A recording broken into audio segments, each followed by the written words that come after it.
নমস্কার। শুরু করছি আমার আজকের পাঠ, ছেলেবেলার তৃতীয় পর্ব। এই পর্বে রবীন্দ্রনাথ তাঁর ছোটবেলার স্মৃতিচারণা করেছেন এবং সে যে কী অপূর্ব সেটা পাঠ করবার সময় আমি যেমন অনুভব করেছি, আমার ইচ্ছে সেটা আপনাদের সঙ্গেও আমি ভাগ করে নিই। তাই আমার তৃতীয় পর্বর পাঠ আমি এখন শুরু করছি। কাল রাত্রির থেকে মেঘের কামাই নেই, কেবলই চলছে বৃষ্টি। গাছগুলো বোকার মতো জবুস্থবু হয়ে রয়েছে, পাখির ডাক বন্ধ। আজ মনে পড়ছে আমার ছেলেবেলাকার সন্ধেবেলা। তখন আমাদের ওই সময়টা কাটতো চাকরদের মহলে। তখনও ইংরেজি শব্দের বানান আর মানে মুখস্থর বুক ধরাস সন্ধেবেলার ঘাড়ে চেপে বসেনি। সেজদাদা বলতেন, আগে চাই বাংলা ভাষার গাঁথুনি, তারপরে ইংরেজি শেখার পত্তন। তাই যখন আমাদের বয়সী স্কুলের সব পোড়োরা গড়গড় করে আউড়ে চলেছে, আই অ্যাম আপ, আমি হই উপরে, হি ইজ ডাউন, তিনি হন নিচে, তখন বিএডি ব্যাড, এমএডি ম্যাড পর্যন্ত আমার বিদ্যে পৌঁছয়নি। নবাবী জবানিতে চাকর নকরদের মহলকে তখন বলা হতো তোষাখানা। যদিও সেকেলে আমিরি দশা থেকে আমাদের বাড়ি নেবে পড়েছিল অনেক নিচে, তবু তোষাখানা, দফতরখানা, বৈঠকখানা নামগুলো ছিল ভিত আঁকড়ে। সেই তোষাখানার দক্ষিণ ভাগে বড় একটা ঘরে কাঁচের সেজে রেডির তেলে আলো জ্বলছে মিটমিট করে। গণেশ মার্কা ছবি আর কালীমায়ের পট রয়েছে দেওয়ালে। তারই আশেপাশে টিকটিকি রয়েছে পোকা শিকারে। ঘরে কোনো আসবাব নেই, মেজের ওপর একখানা ময়লা মাদুর পাতা। জানিয়ে রাখি, আমাদের চাল ছিল গরিবের মতো। গাড়ি ঘোড়ার বালাই ছিল না বললেই হয়। বাইরে কোণের দিকে তেঁতুল গাছের তলায় ছিল চালাঘরে একটা পালকি গাড়ি আর একটা বুড়ো ঘোড়া। পরনের কাপড় ছিল নেহাত সাদাসিধে। অনেক সময় লেগেছিল পায়ে মোজা উঠতে। যখন ব্রজেশ্বরের ফর্দ এড়িয়ে জলপানের বরাদ্দ হলো পাউরুটি আর কলাপাতা মোড়া মাখন, মনে হলো আকাশ যেন হাতে নাগাল পাওয়া গেল। সাবেককালের বড় মানুষের ভগ্নদশা সহজেই মেনে নেবার তালিম চলছিল। আমাদের এই মাদুর পাতা আসরে যে চাকরটি ছিল সর্দার, তার নাম ব্রজেশ্বর। চুলে গোঁফে লোকটা কাঁচা পাকা, মুখের ওপর টান পড়া শুকনো চামড়া, গম্ভীর মেজাজ, কড়া গলা, চিবিয়ে চিবিয়ে কথা। তার পূর্ব মনিব ছিলেন লক্ষ্মীমন্ত, নাম ডাকওয়ালা। সেখান থেকে তাকে নামতে হয়েছে আমাদের মতো হেলায় মানুষ ছেলেদের খবরদারির কাজে। শুনেছি গ্রামের পাঠশালায় সে গুরুগিরি করেছে। এই গুরুমশাই ভাষা আর চাল ছিল তার শেষ পর্যন্ত। বাবুরা বসে আছেন না বলে সে বলতো অপেক্ষা করে আছেন। শুনে মনিবরা হাসাহাসি করতেন। যেমন ছিল তার গুমর, তেমনি ছিল তার সূচিবাই। স্নানের সময় সে পুকুরে নেমে উপরকার তেল ভাসা জল 2 হাত দিয়ে 5-7 বার ঠেলে একেবারে ঝুপ করে দিত ডুব। স্নানের পর পুকুর থেকে উঠে বাগানের রাস্তা দিয়ে ব্রজেশ্বর এমন ভঙ্গিতে হাত বাঁকিয়ে চলত, যেন কোনো মতে বিধাতার এই নোংরা পৃথিবীটাকে পাশ কাটিয়ে চলতে পারলেই তার জাত বাঁচে। চালচলনে কোনটা ঠিক কোনটা ঠিক নয় এ নিয়ে খুব ঝোঁক দিয়ে সে কথা কইত।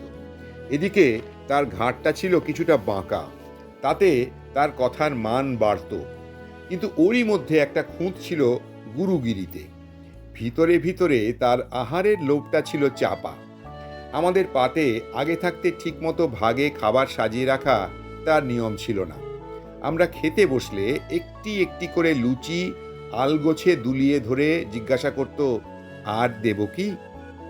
কোন উত্তর তার মনের মতো সেটা বোঝা যেত তার গলার সুরে। আমি প্রায়ই বলতুম, চাই নে। তারপরে আর সে পিড়াপিড়ি করত না। দুধের বাটিটার পরেও তার অসামাল রকমের টান ছিল, আমার মোটে ছিল না। শেলফওয়ালা একটা খাটো আলমারি ছিল তার ঘরে। তার মধ্যে একটা বড় পিতলের বাটিতে থাকতো দুধ আর কাঠের বারকোষে লুচি তরকারি। বিড়ালের লোভ জালের বাইরে বাতাস শুঁকে শুঁকে বেড়াতো। এমনি করে অল্প খাওয়া আমার ছেলেবেলা থেকেই দিব্যি সয়ে গিয়েছিল। সেই কম খাওয়াতে আমাকে কাহিল করেছিল এমন কথা বলবার জো নেই। যে ছেলেরা খেতে কসুর করতো না, তাদের চেয়ে আমার গায়ের জোর বেশি বই কম ছিল না। শরীর এত বিশ্রী রকমের ভালো ছিল যে স্কুল পালাবার ঝোঁক যখন হয়রান করে দিত, তখনও শরীরে কোনো রকম জুলুমের জোরেও ব্যায়ামও ঘটাতে পারতুম না। জুতো জলে ভিজিয়ে বেড়ালুম সারাদিন, সর্দি হলো না। কার্তিক মাসে খোলা ছাদে শুয়েছি, চুল জামা গেছে ভিজে, গলার মধ্যে একটু খুশখুশুনি কাশিরও সাড়া পাওয়া যায়নি। আর পেট কামড়ানি বলে ভিতরে ভিতরে বদহজমের যে একটা তাগিদ পাওয়া যায়, সেটা বুঝতে পাইনি পেটে। কেবল দরকার মতো মুখে জানিয়েছি মায়ের কাছে। শুনে মা মনে মনে হাসতেন, একটুও ভাবনা করতেন বলে মনে হয়নি। তবু চাকরকে ডেকে বলে দিতেন, আচ্ছা যা, মাস্টারকে জানিয়ে দে, আজ আর পড়াতে হবে না। আমাদের সেকেলে মা মনে করতেন, ছেলে মাঝে মাঝে পড়া কামাই করলে এতই কি লোকসান। এখনকার মায়ের হাতে পড়লে মাস্টারের কাছে তো ফিরে যেতেই হতো, তার উপরে খেতে হতো কানমলা। হয়তোবা মুচকি হেসে গিলিয়ে দিতেন ক্যাস্টর অয়েল। চিরকালের জন্যে আরাম হতো ব্যামোটা। দৈবাত কখনো আমার জ্বর হয়েছে, তাকে কেউ জ্বর বলতো না, বলতো গা গরম। আসতেন নীলমাধব ডাক্তার, থার্মোমিটার তখনও চোখেও দেখিনি। ডাক্তার একটু গায়ে হাত দিয়েই প্রথম দিনের ব্যবস্থা করতেন ক্যাস্টর অয়েল আর উপোস। জল খেতে পেতুম অল্প একটু, সেও গরম জল, তার সঙ্গে এলাচ দানা চলতে পারত। 3 দিনের দিনই মৌরলা মাছের ঝোল আর গলা ভাত উপোসের পরে ছিল অমৃত। জ্বরে ভোগা কাকে বলে মনে পড়ে না, ম্যালেরিয়া বলে শব্দটা শোনাই ছিল না। ওয়াক ধরানো ওষুধের রাজা ছিল ওই তেলটা, কিন্তু মনে পড়ে না কুইনিন। গায়ে ফোড়া কাটা ছুরির আঁচড় পড়েনি কোনোদিন। হাম বা জল বসন্ত কাকে বলে আজ পর্যন্ত জানিনি। শরীরটা ছিল একগুয়ে রকমের ভালো। মায়েরা যদি ছেলেদের শরীর এতটা নিরোগী রাখতে চান যাতে মাস্টারের হাত এড়াতে না পারে, তাহলে ব্রজেশ্বরের মতো চাকর খুঁজে বের করবেন। খাবার খরচার সঙ্গে সঙ্গেই সে বাঁচাবে ডাক্তার খরচা, বিশেষ করে এই কলের জাঁতার ময়দা আর ওই ভেজাল দেওয়া ঘি তেলের দিনে। একটা কথা মনে রাখা দরকার, তখনও বাজারে চকোলেট দেখা দেয়নি। ছিল 1 পয়সার দামের গোলাপি রেউড়ি। গোলাপি গন্ধের আমেজ দেওয়া এই তিলে ঢাকা চিনির ডালা আজও ছেলেদের পকেটে চটচটে করে তোলে কিনা জানি না, কিন্তু নিশ্চয়ই এখনকার মানি লোকের ঘর থেকে লজ্জায় দৌড় মেরেছে। সেই ভাজা মশলার ঠোঙা গেল কোথায়? আর সেই সস্তা দামের তিলে গজা, সে কি এখনো টিকে আছে? না থাকে তো তাকে ফিরিয়ে আনার দরকার নেই। ব্রজেশ্বরের কাছে সন্ধেবেলার দিনে দিনে শুনেছি কৃত্তিবাসের 7 কাণ্ড রামায়ণটা। সেই পড়ার মাঝে মাঝে এসে পড়তো কিশোরী চাটুর্যে। সমস্ত রামায়ণের পাঁচালী ছিল সুর সমেত তার মুখস্থ। সে হঠাৎ আসন দখল করে কৃত্তিবাসকে ছাপিয়ে দিয়ে হু হু করে আউড়িয়ে যেত তার পাঁচালীর পালা। ওরে রে লক্ষণ, এ কি অলক্ষণ, বিপদ ঘটেছে বিলক্ষণ। তার মুখে হাসি, মাথায় টাক ঝকঝক করছে, গলা দিয়ে ছড়া কাটা লাইনের ঝর্ণা সুর বাজিয়ে চলছে। পদে পদে শব্দের মিলগুলো বেজে ওঠে যেন জলের নিচেকার নুড়ির আওয়াজ। সেই সঙ্গে চলতো তার হাত পা নেড়ে ভাব বাতলানো।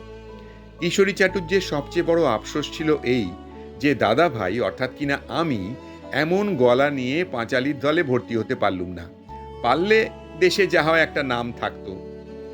রাত হয়ে আসতো, মাদুর পাতা বৈঠক যেত ভেঙে। ভূতের ভয়ে শিরদাঁড়ার উপর চাপিয়ে চলে যেতুম বাড়ির ভিতরে মায়ের ঘরে। মা তখন তার খুড়িকে নিয়ে তাস খেলছেন। পঙ্খের কাজ করা ঘর হাতির দাঁতের মতো চকচকে, মস্ত তক্তপোষের ওপর জাজিম পাতা। এমন উৎপাত বাঁধিয়ে দিতুম যে তিনি হাতের খেলা ফেলে দিয়ে বলতেন, জ্বালাতন করলে? যাও খুড়ি, ওদের গল্প শোনাওগে।